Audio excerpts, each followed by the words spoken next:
The Singing Bottles. My name is Rowan. Last fall, I inherited a small house from a grandfather I barely knew. The house was perched alone on a cliff overlooking the Oregon coast, a place where the sky always seemed to be a shade of silver gray, and the air was perpetually damp with the taste of salt. My task was simple: clean out the house and sell it. The cottage was small and cluttered, filled with the old things my grandfather had collected over a lifetime as a fisherman.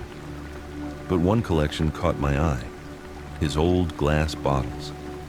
There were dozens of them in all shapes and colors: sea green, ocean blue, dark brown, all of them worn smooth by the sea. He had arranged them in a long line on the windowsill of the living room, the one with a direct view of the Pacific.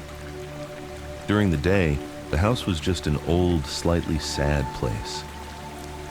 But when night fell and the thick fog rolled in from the ocean, strange things began to happen. The first night, I was woken by a strange sound. It was a low, melodic hum, beautiful but so full of sorrow it made my chest ache. It wasn't the wind whistling, and it wasn't the crash of the waves. The sound seemed to come from everywhere at once, enveloping the little house. The second night, the sound returned, seemingly louder. This time, I was determined to find its source. I walked through the house and I realized the humming was coming from the glass bottles on the windowsill. When I pressed my ear against a sea green bottle, the sound became incredibly clear. It was vibrating from within, an endless, mournful song without words. The next day, while cleaning my grandfather's study, I found his old journal. Most of the pages were filled with notes about tides and fishing trips, but the last few entries made my blood run cold. He wrote about the singing bottles. "The old fishermen around here have a legend," he wrote. "They say these old bottles that wash ashore can trap the last breaths of sailors who drown at sea. The fog is the ocean's breath. When it rolls in and touches the bottles, it causes the trapped souls within to sing their sorrowful song, a song of loneliness and a yearning for release." The final journal entry ended with a warning written in red ink: "Never break a bottle. Releasing one is an invitation to all the others." That night, a sudden storm battered the coast, trapping me inside. The humming from the bottles became more desperate than ever. It was no longer a melody, but a wail of pure anguish, as if dozens of people were crying out in unison. Feeling overwhelmed and anxious, I was pacing the room, and then, in a moment of carelessness, my elbow struck one of the bottles. It fell to the wooden floor and shattered. Instantly, the humming from all the other bottles stopped. The house fell into a dead silence, a silence even more terrifying than the wailing. I stood frozen, holding my breath, listening. And then, I heard a new sound: a wet, rasping breath coming from inside the room with me. It was followed by the sound of dripping water on the floorboards right behind me. My whole body went rigid. Reason screamed at me to run, but terror had frozen me to the spot. I didn't dare turn around. I could only stand there, listening as the wet breathing got closer. And then, I felt something cold and soaking wet touch my shoulder. In that moment, survival instinct took over. I let out a scream and spun around, knocking over a small table in the process. Before me stood a man, or at least he had been a man. His skin was pale and bloated, as if he'd been in the water for days. Seaweed was tangled in his hair, and his tattered sailor's clothes dripped onto the floor. But the most horrifying part was his eyes. They were just two deep, empty black pits, and they were staring right at me. He didn't seem hostile. He just slowly raised a wrinkled, waterlogged hand toward me, as if he were begging for something. I didn't wait to find out what. I scrambled into my grandfather's study, slammed the door, and dragged a heavy bookshelf in front of it. I huddled in the corner, listening. Outside, I could hear his wet footsteps pacing back and forth, and that same sorrowful, rasping breath. In my panic, I remembered the journal. I found it again, my hands shaking as I flipped to the final pages, hoping for a way out. And I found it. Below the warning, "Never break a bottle," my grandfather had added another line in a shakier hand. If a soul is ever released, do not fight it. They do not seek revenge. They only seek the way home. They yearn for the sea. You must open a path for them. I understood. I had to open the front door, the one that faced the cliffs and the roaring ocean, to let the spirit leave. I waited. The footsteps outside had stopped. Taking all the courage I had, I slowly pushed the bookshelf aside and opened the study door. The hallway was empty, but I knew he was still there, waiting. I took a deep breath and bolted for the front door. Instantly, I heard the wet footsteps scrambling behind me. I didn't look back. I fumbled with the old lock, threw the bolt, and yanked the door open. A furious gust of wind and cold sea spray blasted into my face. The footsteps behind me stopped. I slowly turned. The ghostly sailor was standing a few feet away, no longer looking at me. He was staring out at the storm, at the raging ocean that was his home. Then, slowly, deliberately, he walked out the door, into the rain and the fog, and toward the edge of the cliff. A strong gust of wind slammed the front door shut behind him. I sat in the living room for the rest of that night, not daring to sleep. The next morning, the storm had passed. A weak sunlight illuminated the dozens of remaining bottles on the windowsill. They were no longer singing. They were just silent. I knew what I had to do. I carefully gathered all of the remaining bottles, placing them in old wooden crates. I carried them down the winding path to the beach below the cliffs, and then, one by one, I returned them to the ocean. I stood there and watched as the last bottle bobbed on the waves, then was slowly pulled out to sea, finally taking the lonely souls back to their eternal home. Story the Warrior 2. Why are they screaming? My name is Abel. I am waiting for my wife, Eliza, to come home. She must have just gone into town for some flour. She said she'd be back before sunset, and she said goodbye this morning. But the sun set a long time ago, and the house is still so quiet. I sit in her rocking chair, the one I carved for her from the old oak. Its creak is the only sound in this old farmhouse, besides the wind whistling over the vast Kansas plains outside. Nothing seems to have changed.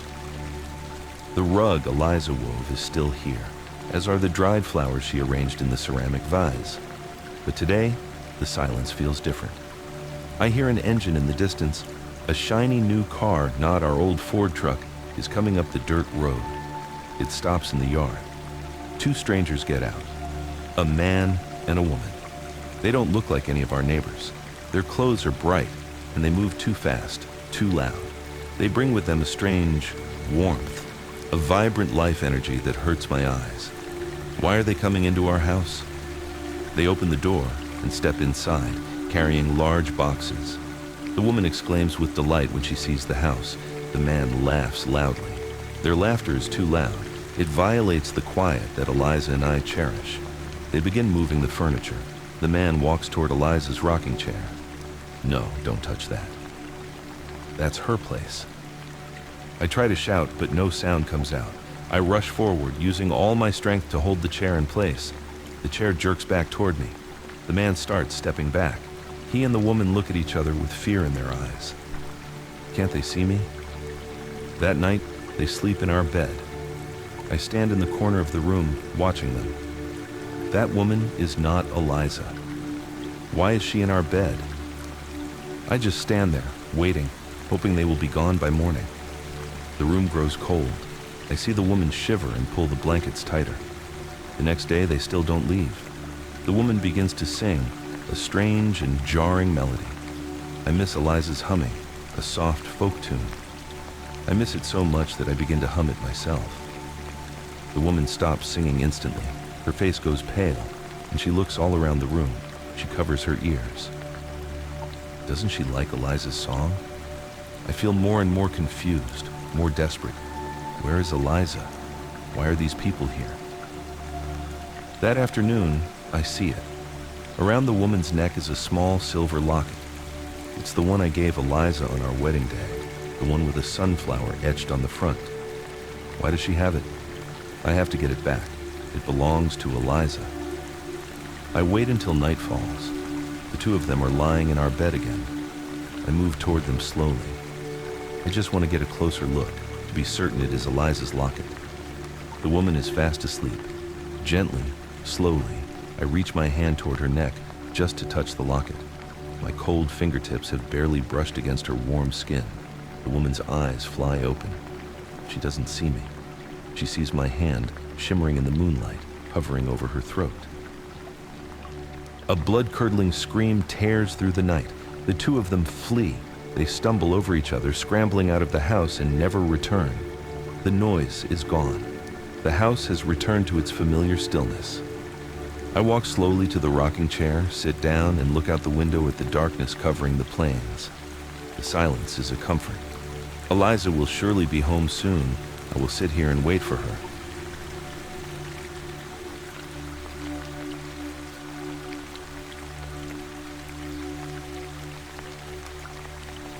Why are they screaming? My name is Abel. I am waiting for my wife, Eliza, to come home. She must have just gone into town for some flour. She said she'd be back before sunset when she said goodbye this morning.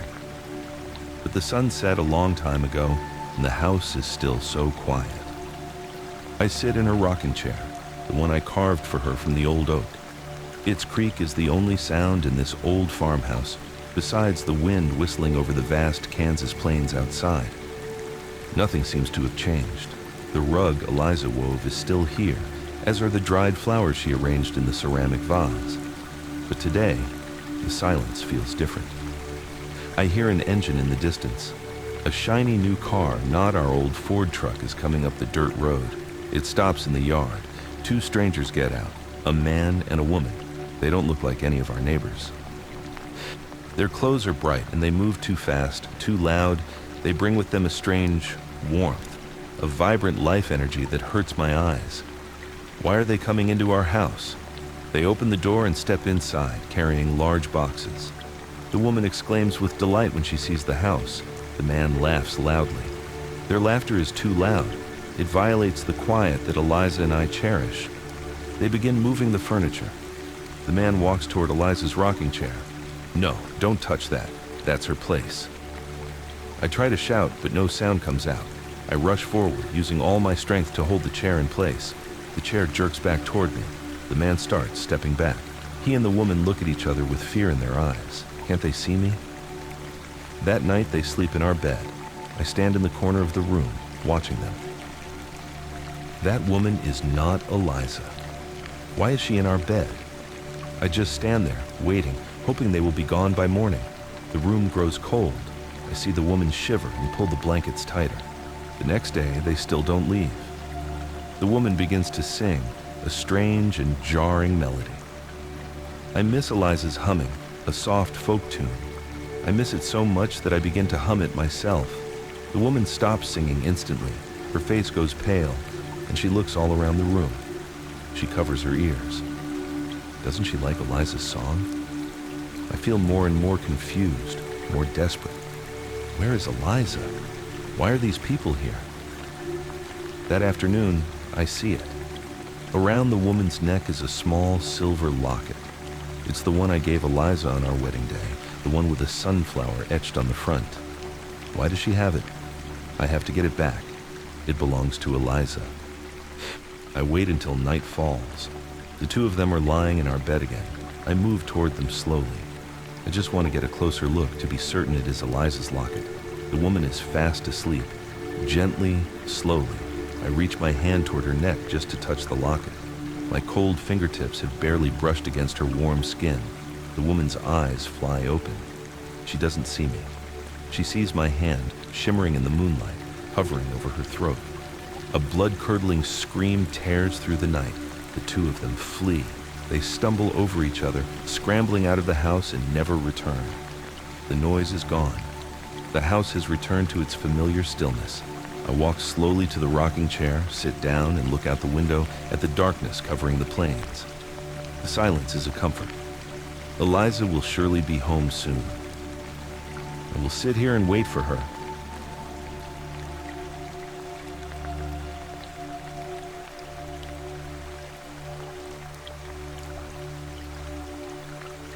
The lure.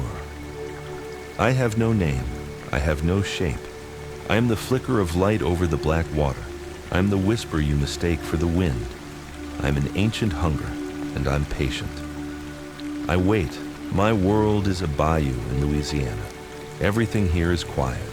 The trees are skeletal, their branches draped in Spanish moss like an old man's hair. The water is black and thick. The silence is broken only by the hum of insects and the soft decay of all things. But tonight, there is a new sound. A warmth has come. It is in a small boat cutting through my still water. The warmth radiates a steady beat, a heart. It has been a long time since I have sensed a heart. I am hunger. I rise from the mud. I show him the light, a small blue flame dancing just ahead of his boat's bow. A fallen star. He's curious. He paddles toward it. The warmth follows the light. Good. I lead him deeper into the narrow channels where the path out is forgotten. He's beginning to hesitate. The warmth slows. He's cleverer than the others. The light is no longer enough. I must give him a sound. I search my memories, memories woven from the warmth that has sunk here before. I remember a sound, a small, wet sound, the cry of a lost warmth. I let the cry echo through the cypress trees. The warmth stops. He listens. Is someone there? He calls out. He believes it. He paddles again, this time following the cry. He's looking for someone who does not exist. He's going deeper, but he is still in the boat. He's still safe. I need him to step down. I must use the final lure. I reach out a sliver of my consciousness, and I touch his thoughts. They are warm, full of strange images. I find something bright, something important to him, a name.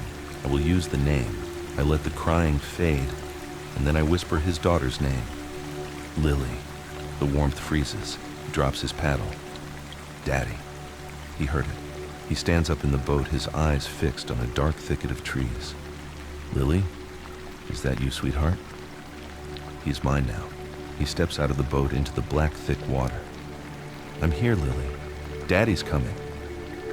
The mud beneath his feet is happy. The swamp water is eager. He sinks slowly, each step harder than the last. The warmth is fading.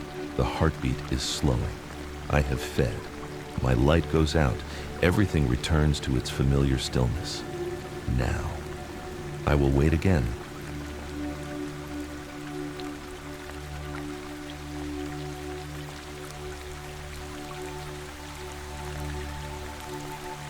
He called me Dad. This story comes from Chris. Chris was proud of being an honor roll student for 12 straight years. He often represented his small-town high school in Maine at state-level academic competitions. In his sophomore year, 10th grade, he was in an AP class. His teacher, Ms. Gable, really liked Chris. She'd often drive him home, invite him over for advanced tutoring, and even paid him to tutor some of her struggling students. One day, Ms. Gable brought Chris to her friend's house, Mrs. Miller, who taught at a different school. When they arrived, Mrs. Miller called out, "Chloe, bring us some water." Chloe walked out wearing a simple sundress carrying 2 glasses. Chris said he was hooked instantly. She had this innocent, pure beauty. By coincidence, Chloe was also a top student, also in 10th grade. They hit it off immediately. On later visits, while the 2 teachers traded lesson plans, Chris and Chloe would trade homework notes. A few months later, Ms. Gable asked him outright, "You're in love with Chloe, aren't you?" Chris denied it, but his teacher just smiled. "I see the way you look at her. Look, I support it. You're both smart. You can help each other succeed. But I want your promise, just holding hands, you understand? Keep it clean." With their teacher's blessing, they officially started dating. For 3 years of high school, they were the golden couple. It was a pure, innocent love, just holding hands, kisses. The more they dated, the better their grades got. But at the end of their senior year, everything changed. Chris started noticing a new guy hanging around Chloe's house. He was older, maybe 24 or 25, had a scruffy, artistic look, and played the guitar. Chris met him a few times. His name was Dylan. Dylan would play, Chloe would sing, and Chris would just sit there. At first, he wasn't jealous, but then, Chloe's grades plummeted. She was dropped from her AP classes. Mrs. Miller, Chloe's mom, was furious and blamed Chris for distracting her. Chris also noticed Chloe becoming cold. He'd see Dylan giving her rides, just the two of them. When he asked, Chloe snapped, "He's just a family friend. Stop being so jealous." They started to drift. The SATs were coming up. They both buried themselves in studying. They didn't see each other for a week, then two, then a month. They just broke up. Without a word. A few months later, as Chris was packing to leave for college in Boston, he saw Dylan drive by with Chloe on the back of his motorcycle. Her arms wrapped tightly around his waist. He knew he had lost her. Chris went to college in Boston. He'd heard rumors that Chloe and Dylan had also moved to Boston, not for school, but to move in together and work menial jobs. He tried to forget her. One afternoon, after more than a year of no contact, Chris checked his phone after class and saw over a dozen missed calls from Chloe. He called back. Chloe's voice was frantic. Where are you? Can you meet me?" They met at a coffee shop. Chloe looked exhausted. The moment she sat down, she clutched her stomach and burst into tears. "Chris, I'm pregnant. It's Dylan's. I told him and he just left. He's gone. I can't reach him. My rent is due. I have no money and I'm so scared." Chris said he felt a bitter sting. His pure first love, ruined by someone else, and now coming to him for help. But he couldn't turn her away. He went to the ATM, pulled out his savings, and paid her rent. 2 weeks later, Chloe called again. I have to get an abortion. I can't go home to my parents with a baby." Chris tried to talk her out of it, but Chloe said, "After I do this, I'll go home and recover. I promise. Next year, I'll apply to your college. We can study together, like we planned." Hearing that, Chris relented. He thought, if this was her only way to restart her life, he had to help.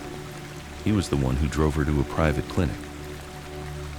While Chloe waited in the car, a nurse called Chris aside. "Sir, the remains. Do you want to take them for burial, or do you want the clinic to dispose of them as medical waste?" Chris was stunned. He hadn't even thought of that. He just thought it was a life. A potential life. I'll take them." They gave him a small, plain box. In the car, Chloe saw it and screamed, "I don't want to see it. Get rid of it. I'm so scared of it." "It's okay," Chris said. "I'll handle it." He drove to a nearby Catholic church. He found a priest, explained the situation, and asked for a small burial rite for an unborn child. The priest, seeing Chris's genuine sorrow, agreed. They buried the small box in a memorial garden on the church grounds. Chris gave the child a name, Toby. But after it was done, Chloe disappeared. It was another lie. Chris was angry, but there was nothing he could do. Over the next year, Chris would sometimes see Chloe on the street, always with a different man. She had changed. Flashy clothes, new hair, a hard look in her eyes. Once or twice, she even texted him, "Hey, I'm in trouble again." Chris found out that in that year, Chloe had had 2 more abortions. He ignored her texts. One night, Chris had a dream. He dreamed he was back in Maine, sitting on the porch swing at his parents' house. A small, chubby toddler crawled onto the porch. It crawled toward him, patting the floor, saying, "Dad, Dad, Dad." In the dream, Chris thought it was a neighbor's kid. He picked him up. An overwhelming feeling of familiarity washed over him. The baby nestled into his chest and just kept whispering, "Dad!" "Where's your mom?" Chris asked. The baby just shook its head. He had the exact same dream for 3 nights in a row. On the 4th day, he got a dozen missed calls from Chloe. He was annoyed, but something felt wrong, so he answered. "What? Chris, meet me." Her voice was pure terror. "I'm not pregnant. I'm scared. Please, just meet me or I'm going to die." They met. Chloe looked like a ghost. Her face was pale, her hands shaking. "Chris, you have to help me. The first baby. The one you buried. Which church was it? You have to take me there." "Why?" I'm dreaming about him. Every night. He comes to me. He's scratching me. You're choking me. He says I killed him. It's so real. I can't sleep. Chris was stunned. He told her about his own dreams. I've been dreaming of him too, for 3 nights, but he doesn't scratch me. He calls me Dad. They both realized. It was the 1-year anniversary of the abortion. Chris drove Chloe to the church. The old priest was still there. Ah, yes. I remember you, son. It's been exactly 1 year since you brought Toby here. They went to the garden and lit a candle. Chloe knelt sobbing, begging for forgiveness. They thought it was over. 2 weeks later, she called him again, sounding even more frantic. Chris, it's not just him. It's all 3. The other 2, they're back. They're all here. They're with him. They're tearing at me. One is big, but the other 2 are just red and raw. They're clinging to me. I'm so scared, Chris asked.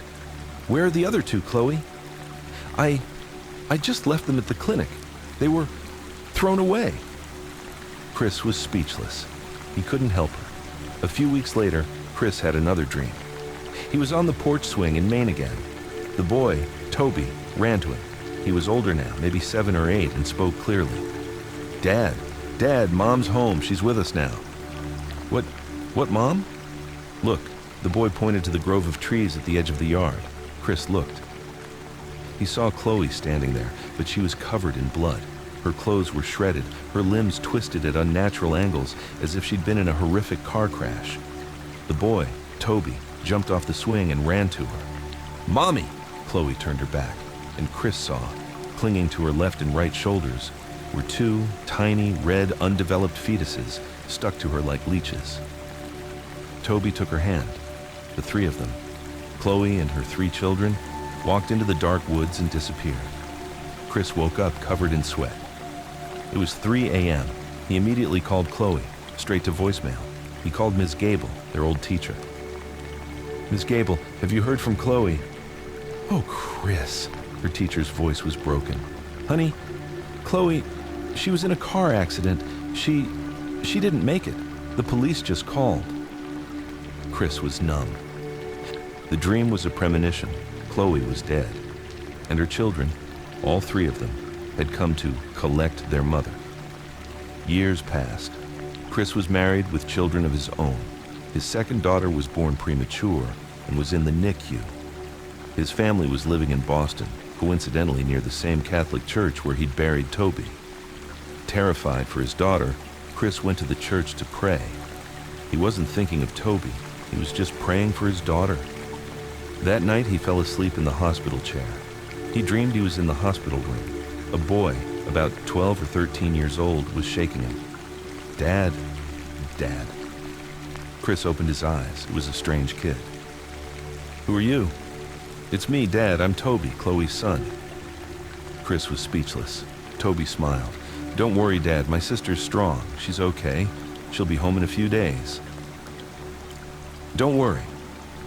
The boy smiled and walked away. Chris woke up. Just as Toby had said, 5 days later, his daughter made a miraculous recovery and was released from the hospital. Chris went back to the church. He didn't just pray. He went to the memorial garden and placed toys and candy on the small, unmarked grave. He knew. Toby wasn't his son by blood, but because he was the only one who had given him a name and a resting place. The spirit had claimed him as a father, and in the end, had come back to protect his family.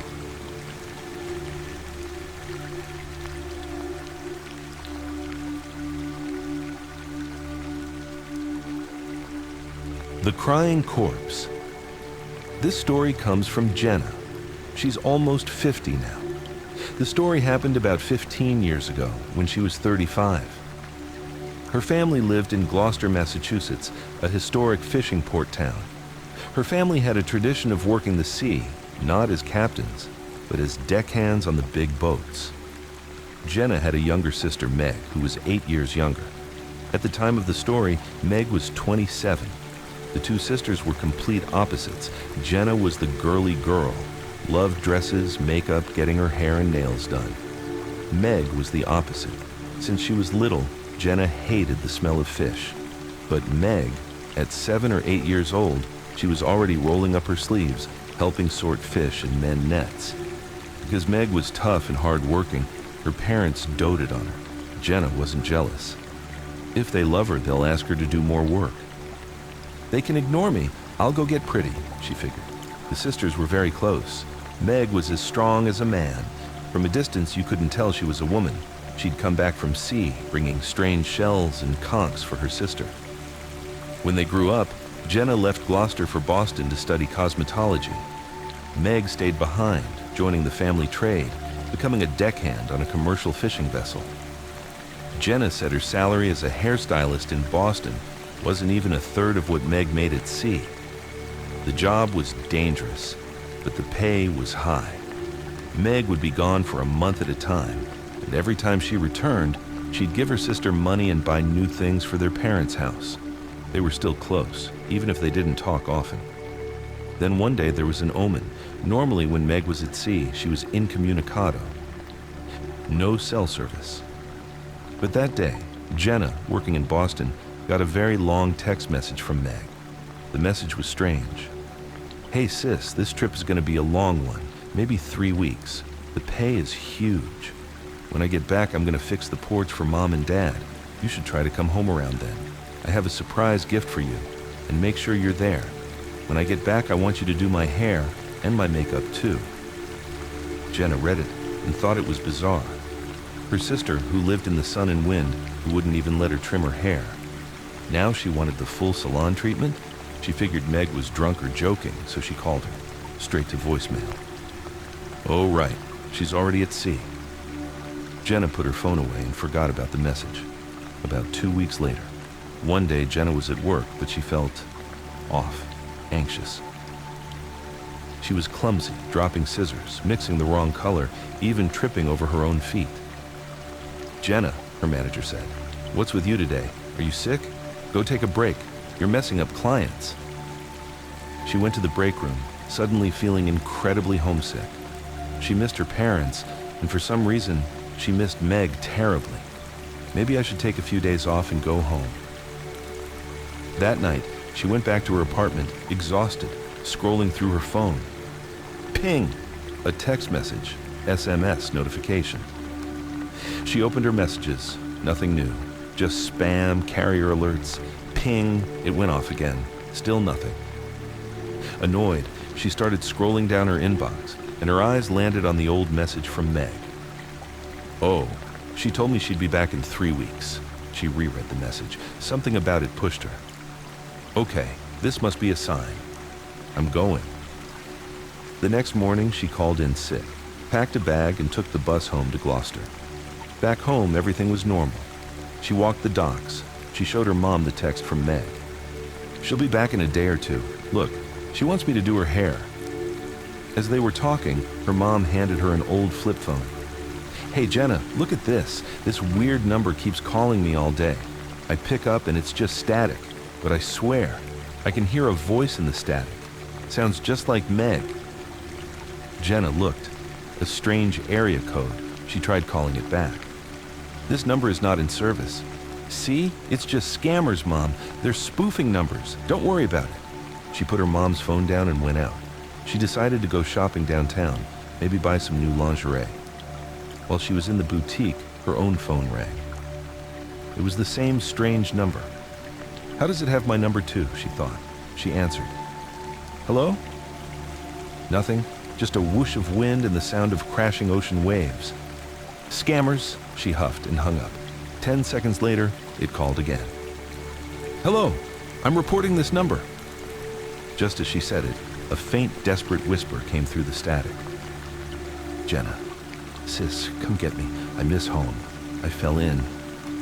Help me. The voice, it was Meg's. Meg, you're back. Where are you? At the docks. I'll be right there. Click. The line went dead, but a man's voice immediately took over. Hello? Hello? Is this the sister of this phone's owner? Yes. Yes. Who is this? Where's my sister? Lord, I'm out on a small island off the coast.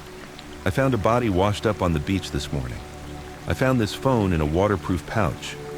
Been calling Mom all day, no answer. Just saw Big Sis and called you. What? A body? Yeah, your sister. She's dead. Washed up here.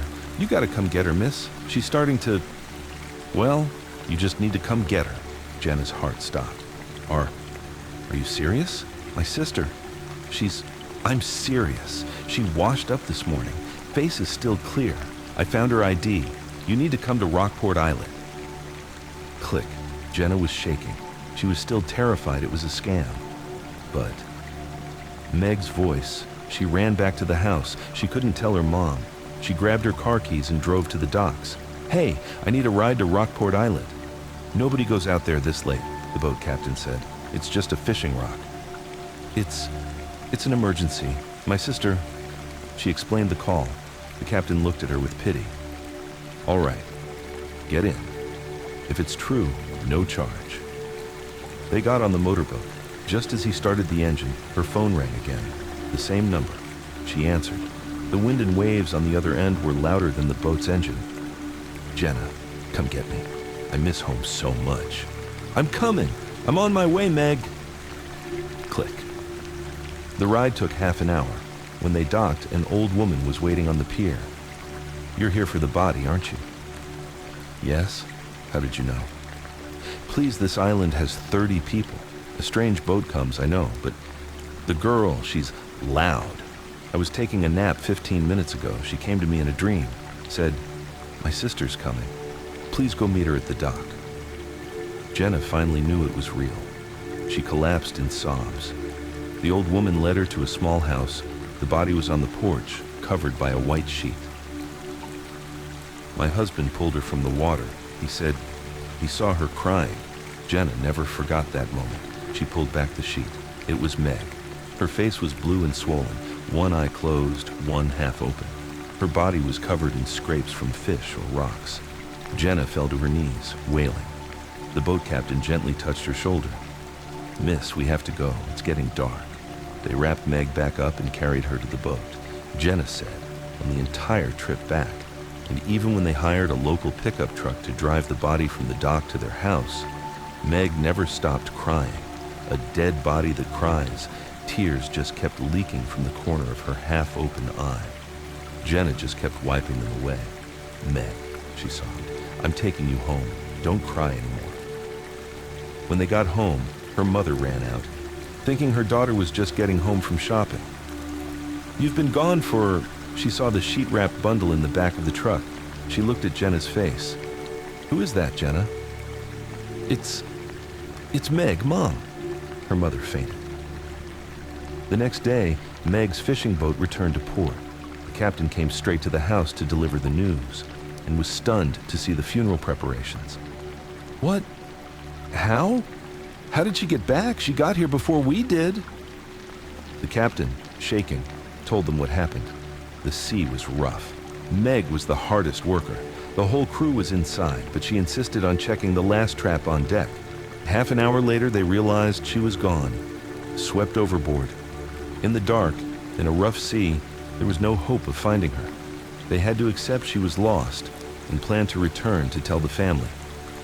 He also said, on the boat, as she kept telling me, Cap, when we get back, I'm cashing out.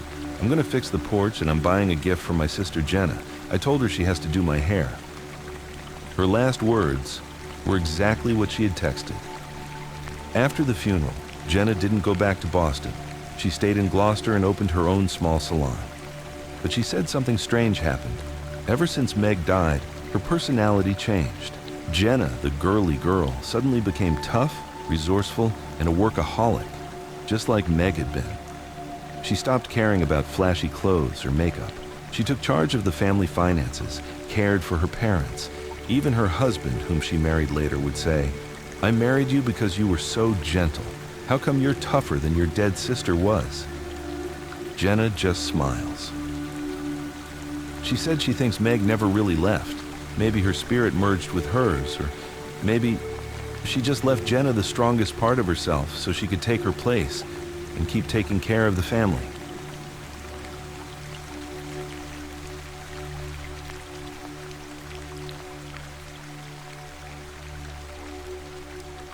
Hey, come on up and sleep. This story comes from Tom. He said at the time, His company, a produce packing company in Sacramento, California, organized a trip. The company was big, so they split the trip by department. Tom's group, 3 young married couples, including Tom and his wife Sarah, all decided to pool their bonus money for a big road trip to Las Vegas. They decided to hire a driver, Al, an older guy from their neighborhood, and rented a 7-seater minivan. They left Sacramento around 2 p.m., planning to drive 10-12 hours straight through the night, arrive in Vegas early in the morning, check in, and start their vacation. But as they got near Barstow, a remote truck stop town in the middle of the desert, things went wrong. It was about 8 or 9 p.m. Al, the driver, started falling asleep at the wheel. Tom, sitting in the passenger seat, said he was in one lane, drifted into the next, and almost hit the median. He'd jerk awake, and then 5 minutes later, he'd be nodding off again. His eyes were half closed. Everyone in the van was terrified. "Al, you're falling asleep." "I am not," Al snapped back. Professional drivers are often prideful about this. "I can drive to New York and back, easy." "No, seriously, Al," Tom had to lie. We have a relative in Barstow we need to visit. Can we just stop here for the night? We can leave again at 4 or 5 a.m. Al grumbled, but agreed, pulling off the highway into Barstow. They pulled into the first roadside motel they saw. As soon as they parked, Tom looked over and Al was already reclined in his seat, snoring. "Geez, he really was tired," the group said. "Let's just let him sleep. The 6 of us will get a room. If he wakes up, he can call us." They got one large family suite with 3 beds on the 3rd floor. That night, Tom said he and the others slept fine. But his wife, Sarah, saw something.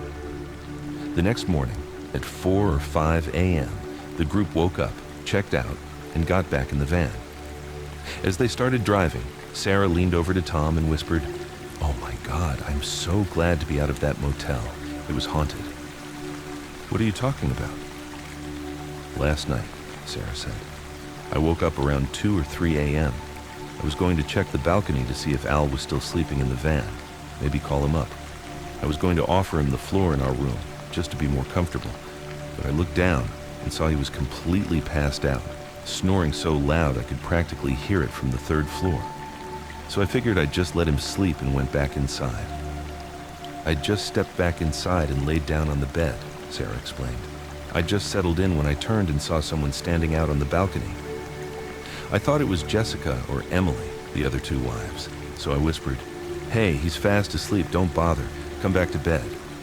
But the girl just stood there, her hands spread wide on the railing looking out. I called her name a few times, but she didn't answer. I got annoyed and was about to get up and go over there. But then I glanced at the other beds. I saw Jessica asleep with her husband and Emily asleep with hers. All 6 of us were in the room." "So, who was on the balcony?" "I was so scared, I looked closer," Sarah said. "That girl, she was floating. Her feet weren't touching the ground, they were just dangling, hovering inches off the balcony floor.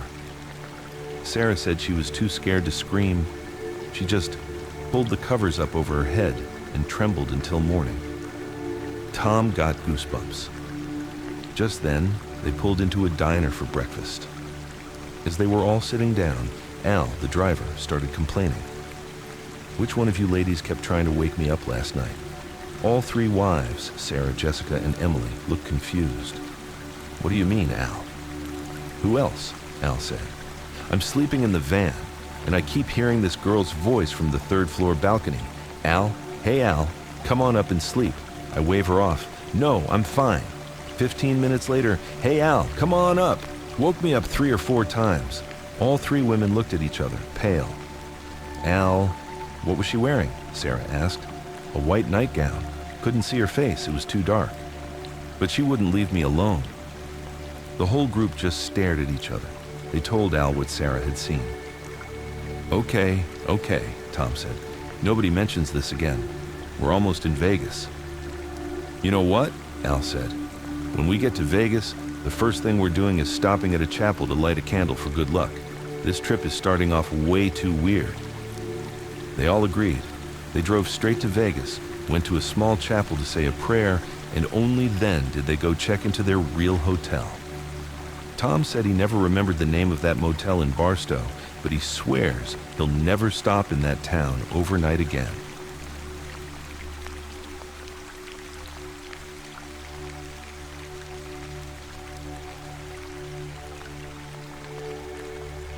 You are not permitted to do this. This story comes from Ethan, and it happened in the early 2000s.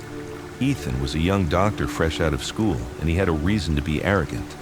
He had graduated valedictorian from a prestigious Boston medical school and was accepted as a resident at one of the oldest, most teaching hospitals in Boston. This hospital was a legend, built in the 19th century, with ancient Gothic architecture. Ethan was brilliant at his job, but incredibly arrogant. He believed absolutely in science and looked down on the older doctors, figuring their knowledge was obsolete. He was assigned to work under Dr. Marcus Cole. Dr. Cole was nearly 70, well past retirement age, but stayed on to contribute. He immediately noticed Ethan's arrogance. After a failed emergency case, the two went for coffee. Dr. Cole suddenly asked, "Ethan, in medical school, did they teach you anything about the supernatural?" Ethan scoffed. "You mean ghosts?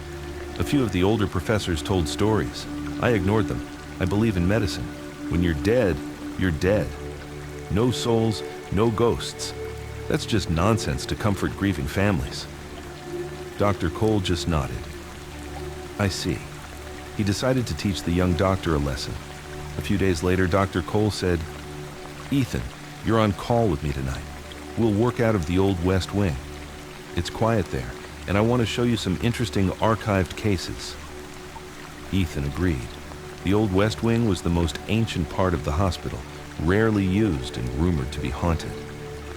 "I've heard the rumors," Ethan said. "The new nurses say it's haunted. It's probably just rats in the attic of an old building." "Yes, probably," Dr. Cole smiled.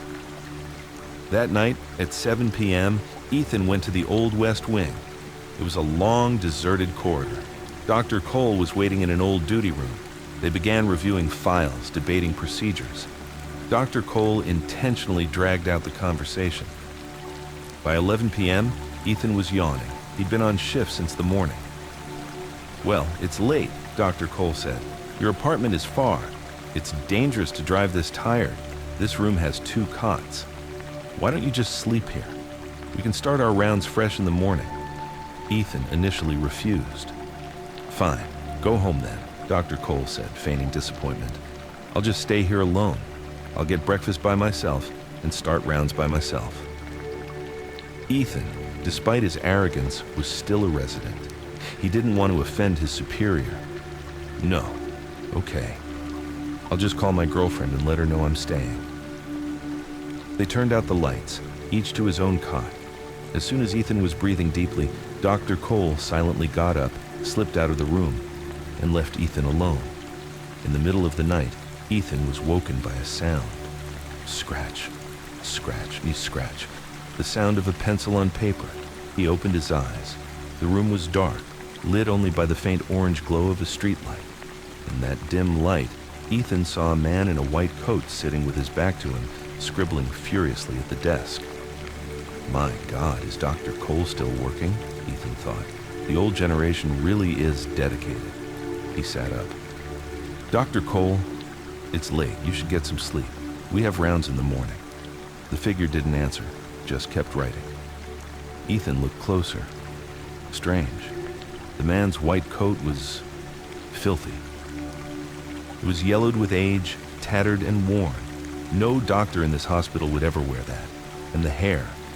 Dr. Cole's hair was salt and pepper. This man's hair was paper white. Ethan started to feel a chill. The doctor slowly stood up, closed the notebook, and pushed the chair neatly under the desk. Then he turned around. It was not Dr. Cole. It was a very old, pale man, his face a roadmap of wrinkles, but his eyes were incredibly stern. He was wearing old-fashioned 19th century surgical attire. Must be a visiting doctor, Ethan thought, but why wasn't I told? He glanced at the other cot. It was empty. Dr. Cole was gone. Ethan started to panic. He looked back at the strange doctor. He moved, incredibly fast. In a single step, he crossed the 15-foot room and was towering over Ethan's cot. He was tall, blocking out all the light from the window. Ethan fell back against his pillow. The doctor said nothing. He just leaned over and fell forward, collapsing on top of Ethan. Ethan felt a crushing weight, like a mountain. He was pinned to the mattress, unable to breathe, unable to scream. He was completely paralyzed. The old doctor pressed down on his chest, put his face inches from Ethan's, and began speaking in a rapid, angry, old-world New England accent, hissing the words through clenched teeth. Ethan was trapped like that for 2 or 3 minutes, suffocating, and then he blacked out. The next morning, Ethan woke to the sound of traffic horns. He sat up, drenched in sweat. Sleep paralysis? He looked around. The room was empty. He checked his phone. A text from Dr. Cole. "Sorry, Ethan, my wife had a fever. Had to run home in the middle of the night. You were sleeping so soundly I didn't want to wake you. See you at coffee." So? It was a dream? Ethan clung to the scientific explanation.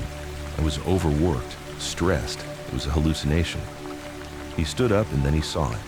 On the desk, a small leather-bound notebook and a wooden pencil. The night before, that desk had been completely empty. He tremblingly picked up the book. It was ancient, the pages yellow. It was filled with handwritten notes in archaic English. He took the book to the hospital's medical archives. At lunch, he met Dr. Cole for coffee. Dr. Cole was smiling.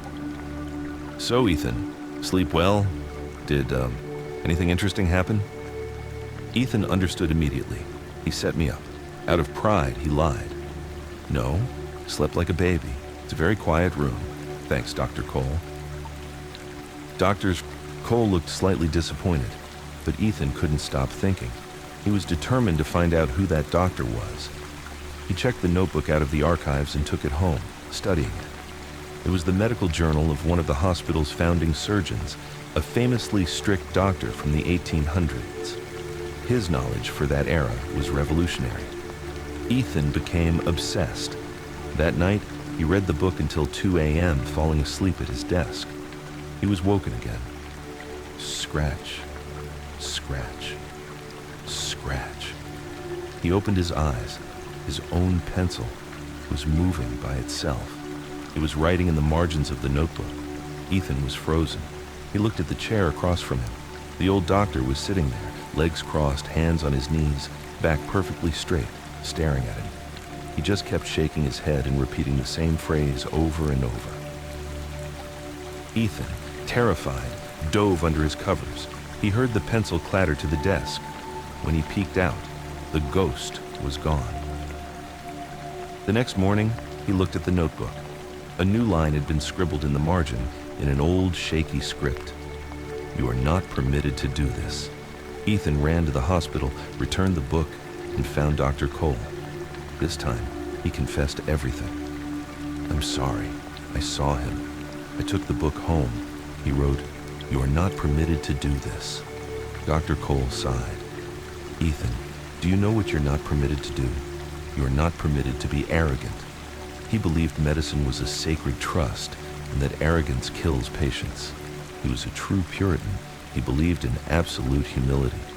He gave his life to this hospital, and when he died, he stayed to teach the arrogant young doctors like you. Dr. Cole admitted that, long ago, he too had been just like Ethan, and another senior doctor had tricked him into that same room. He too was pinned by the ghost. He too took the book. "He taught me a lesson," Dr. Cole said, "and now he's taught you." From that day on, Ethan changed. He realized his knowledge was just a drop in the ocean. He became humble. He listened. The ghost of the old doctor had saved his career.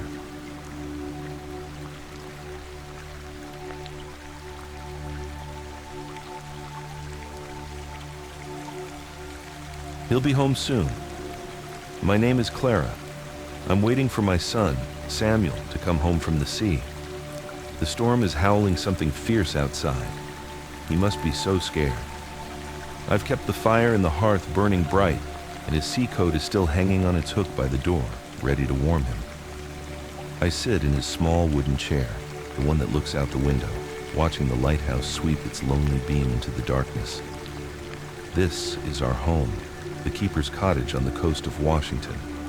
Samuel is the keeper, just like his father and his grandfather before him. But this was his first trip out on the water. He said he wanted to feel what the men in his family had always faced. He has been gone for so long. I hear the front door open. A blast of cold wind and rain rushes in. But the person who steps inside is not Samuel. It is a stranger. A tall man wearing a modern coat, not the old wool of my sons. He carries a large bag. He brings with him the scent of the outside world, a scent that is loud and unfamiliar. Why is he in our home? He closes the door, takes off his coat, and throws it onto Samuel's chair. No, that's my son's chair. I try to shout, but no sound comes out. He walks to the hearth to warm himself. That spot is for Samuel. My boy will be so cold when he returns. I try to push a draft of cold air toward the man, hoping he will move. He shivers and pulls his own chair closer to the flames. That night, he sleeps in Samuel's small bed. I stand in the corner of the room, watching. He is not my son. Why is he here? I just stand there, waiting, hoping he will be gone by morning. I see him toss and turn, perhaps startled by the roar of the sea. The next day, he does not leave. He begins to rummage through our things. He picks up the small wooden sailboat that Samuel carved himself. He turns it over in his hands. Don't you break it. That belongs to Samuel. I rush forward, trying to take the toy back. My hand passes right through his. He gasps and drops the boat on the floor. He stares at his own hands, then looks around the room with wide, frightened eyes. Can he not see me? I feel more and more desperate. Where is Samuel? Why is this stranger here? The storm rages for days. Every night I stand in the corner of the room, watching the stranger sleep. I hum the lullaby I always sang for Samuel whenever there was thunder.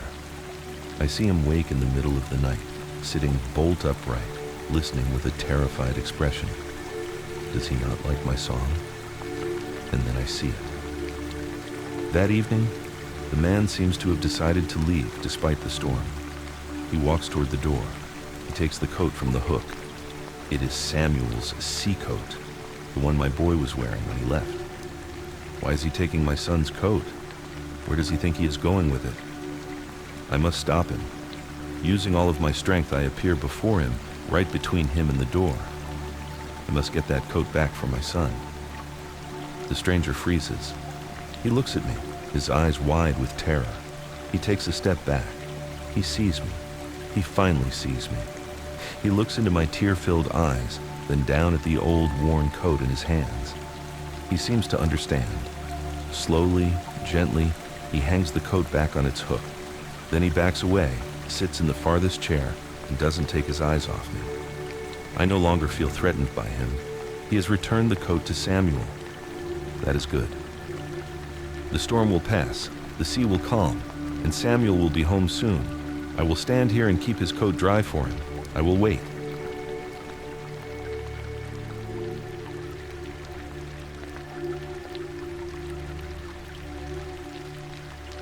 Who wants to play first? My name is Kane. I live a quiet life. By day, I'm a librarian. By night, I return to my small apartment in an old, decaying building in Detroit, where I read books and listen to the city breathe. But lately, something has been wrong. It started with small things. I began to smell scents that others couldn't. The smell of a lie, sickly sweet and cloying. The smell of fear, sour like rusted metal. I thought perhaps I had a problem with my sinuses. Then came the images. Sometimes, when I'd look in the mirror, my reflection would seem to smirk, a smile that I wasn't making. It only lasted a fraction of a second, just long enough for me to convince myself it was a trick of the flickering lights. I thought I was slowly going insane. Things got worse when the new neighbor, Deckard, moved in across the hall. He was a brute. He blasted music all night, left his trash in the hallway, and always looked at me with a provocative sneer. I tried to ignore him, but his presence stirred something deep inside me. I started having violent thoughts. I would imagine myself crushing his stereo with my bare hands. The thought didn't scare me. It felt satisfying. One night, Deckard blocked my path in the hallway. He was drunk and looking for a fight. "What are you looking at?" he growled, and then shoved me hard against the wall. And that's when something inside me snapped. A cold, ancient rage I never knew I possessed erupted from my core. The world turned a searing red. I don't remember what happened next, only that one moment he was towering over me, and the next, I was standing over him as he whimpered on the floor. My knuckles were bleeding, but I felt no pain. The strangest part was my shadow on the wall. Under the dim yellow light of the hallway, it seemed taller, thinner, and on its head, there looked to be 2 horns. It must be a trick of the light, I told myself. After that night, Deckard didn't dare meet my eyes, but he didn't let it go. A few days later, he came back. This time, he brought 2 friends, both much larger than him. They didn't say a word. They just kicked my apartment door off its hinges. They stormed in, cornering me in my living room. For the first time, I felt a real, primal fear. I was going to die. I instinctively raised my hands to shield my face, and that's when I saw them. My hands. They were not my hands anymore. The fingers were unnaturally long, ending in sharp black claws. I looked down in horror at my feet. The floorboards were groaning under the weight of hooves I didn't know I had. I glanced at a shard of broken mirror on the wall. The face staring back at me was not that of a mild-mannered librarian. It was gaunt, angular, with eyes that glowed like hot coals. My face. And then, the fear vanished, replaced by a sudden exhilarating clarity. I finally understood everything. The smells, the reflection in the mirror, the rage. I wasn't being haunted. Those 3 men hadn't come here to hunt a librarian. They had come here to hunt a demon. For the first time in my memory, I no longer felt lost or sick. I felt powerful. I felt at home. I smiled, a real wide smile, showing them all of my teeth. And I asked them, in a voice that was no longer my own, "Which one of you wants to play first?"